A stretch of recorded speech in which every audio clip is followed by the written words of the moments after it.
ಲೇ ನೀ ನನ್ನ ಲವ್ವರ್ ಆಗಿರ್ಬೋದು ಕಣೆ, ಬಟ್ ನನ್ನ ಹೆಂಡತಿಗೆ ಮರ್ಯಾದೆ ಕೊಡಲ್ಲ, ನನ್ನ ಹೆಂಡತಿಗೆ ಬೈತೀಯ ಅಂದ್ರೆ ನಾನು ಯಾಕೆ ನಿನ್ ಲವ್ ಮಾಡ್ಲಿ? ನನಗೆ ನನ್ನ ಹೆಂಡತಿ ಇಂಪಾರ್ಟೆಂಟ್ ಫಸ್ಟ್, ಬೇರೆಲ್ಲ ಆಮೇಲೆ. ಲೇ ಬ್ರೇಕಪ್ ಕಣೆ, ನಿನ್ ಜೊತೆ ಬ್ರೇಕಪ್ ಹೋಗೆ. ಐ ಆಮ್ ಸಾರಿ ನಿವೇದಿತಾ, ನಿನ್ನ ಮದುವೆ ಯಾಕೆ ನಮ್ಮ ಫ್ಯಾಮಿಲಿಯವ್ರು ಒಪ್ಕೋತಾ ಇಲ್ಲ. ಯಾಕೆ ಅಪ್ಪ ಅಮ್ಮ ಒಪ್ಕೋತಿಲ್ವಾ? ಇಲ್ಲ ಅಪ್ಪ ಅಮ್ಮ ಒಪ್ಕೋತಾ ಇದಾರೆ, ಈ ಬೇವರ್ಸಿಗಳು ನನ್ನ ಹೆಂಡತಿ ಮಕ್ಕಳು ಒಪ್ಕೋತಾ ಇಲ್ಲ ಇಲ್ಲಿ. ಲೋ, ಮದುವೆ ಆಗಿ ಹೆಂಡತಿದ್ರು ಯಾವ್ದೋ ಹುಡುಗಿನ ಸಿನಿಮಾ ಕರ್ಕೊಂಡು ಹೋಗಿದ್ದೀರಾ, ನಾಚಿಕೆ ಆಗಲ್ವಾ ನಿನಗೆ? ಮದುವೆ ಆಗಿರೋ ಹೆಂಗಸರು ವಿಷಯಕ್ಕೆ ನಾನು ಹೋಗಲ್ಲ ಮಗ, ನನ್ನ ಹೆಂಡತಿ ಮದುವೆ ಆಗಿರೋ ಹೆಂಗಸು, ಸೊ ಅವಳನ್ನ ಕರ್ಕೊಂಡು ಸುತ್ತಾಡಿ ಅವಳ ಹೆಸರು ಹಾಳು ಮಾಡಕ್ ನಾನು ರೆಡಿ ಇಲ್ಲ. ಲೋ ಮಗ, ನಿನ್ ಕಾಲೇಜಲ್ಲಿ ಇರ್ಬೇಕಾದ್ರೆ ಸಿಂಚನ ಅನ್ನೋ ಹುಡುಗಿನ ಲವ್ ಮಾಡ್ತಿದ್ದಲ್ಲ, ಅದೇನಾಯ್ತು?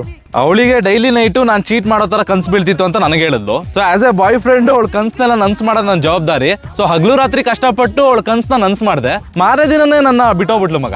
ನಿಂಗೆ ಗೊತ್ತಲ್ಲ, ಹುಡುಗಿರಿಗೆ ಎಷ್ಟು ಎಫರ್ಟ್ ಹಾಕೋರು ಅಷ್ಟೇ ಅವ್ರ ಬುದ್ಧಿ ಅವ್ರು ತೋರಿಸ್ಬಿಡ್ತಾರೆ. ಹಳೆ ಗರ್ಲ್ ಫ್ರೆಂಡ್ ಸೌಮ್ಯಾಗೆ ನಿಯತ್ತೇ ಇಲ್ಲ ಗುರು. ನನ್ನ ಫ್ರೆಂಡ್ ಸವಿತಾ ಕಣೋ, ಇವಳು ಒಳ್ಳೆ ಬಾತ್ರೂಮ್ ಸಿಂಗರ್ ಅಂತ ಇವಳೇ ನನಗಳನ್ನ ಪರಿಚಯ ಮಾಡಿಸ್ಕೊಟ್ಟಿತ್ತು. ಸೊ ನಾನೇನೋ ಹುಡುಗಿ ಚೆನ್ನಾಗಿ ಆಡ್ತಾಳೆ ಅಂತ ಹಾಡು ಕೇಳಿಸ್ಕೊಳ್ಳೋಣ ಅಂತ ಬಾತ್ರೂಮ್ ಕಿಟಕಿ ಹತ್ರ ನಿಂತ್ಕೊಂಡಿದ್ದೆ. ಇವಳು ನೋಡಿದ್ರೆ ಇಡೀ ಊರ್ ತುಂಬಾ ಇವ್ನು ಕಾಮುಕ ಅಂತ ಹೇಳಿ ನನ್ನ ಜೊತೆ ಬ್ರೇಕಪ್ ಮಾಡ್ಕೊಂಡು ಹೋದ್ಲು. ನೋಡಪ್ಪ, ಟ್ಯಾಲೆಂಟ್ ಇರೋರ್ನ ಬೆಳೆಸ್ತೀಯ ಅಂತ ಹೋದ್ರೆ ಇದೇ ಹಣೆ ಬರ ನಿಂಗೆ. ಇವಾಗೆಲ್ಲ ಸತ್ಯ ಹೇಳೋರ್ಗೆ ಬೆಲೆ ಇಲ್ಲ ರೀ. ಮನೆ ಹೆಂಡತಿ ಹತ್ರ ಹೋಗ್ಬಿಟ್ಟು ನನಗೆ ನಿನ್ಬಿಟ್ಟು ಇನ್ನು 25 ಜನ ಲವರ್ಸ್ ಇದಾರೆ ಅಂತ ಹೇಳ್ದೆ, ಮಾರನೇ ದಿನ ಡೈವರ್ಸ್ ಕೊಟ್ಟು 25 ಲಕ್ಷ ಅಲಿಮನಿ ಇಸ್ಕೊಂಡು ಹೋದ್ಲು. ಕಲಿಯುಗದಲ್ಲಿ ಸತ್ಯ ಹೇಳೋರ್ಗೆ ಬೆಲೆ ಇಲ್ಲ ಚಿನ್ನ.